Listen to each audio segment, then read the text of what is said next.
Welcome to Rustbuster's installation guide for Dodge's 2002 to 2008 Ram 1500. Before we begin, if you're uncomfortable with any of the processes listed in this guide, we strongly suggest you seek the work of a professional.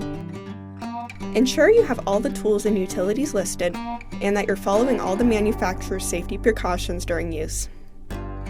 Step 1. Disconnect your vehicle's battery and inspect for potential fire hazards such as leaking fuel lines and engine components.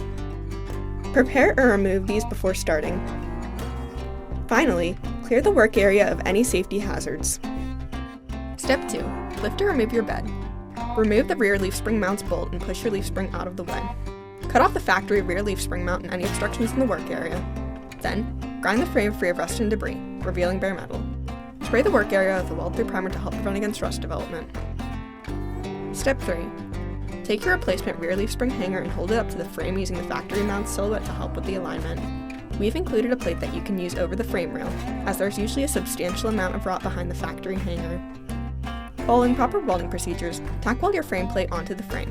Then, take your replacement rear leaf spring mount and hold it up to the frame lining of the mount's hooks with the top of your frame. Then, tack weld it onto the frame before welding it on fully. Finally, paint the part with primer or other rust inhibitor to help prevent or reduce the risk of rust formation. We recommend our Rustbuster Rust Converter and Primer Spray Paint. Reinstall your leaf spring in bed. Then you're done!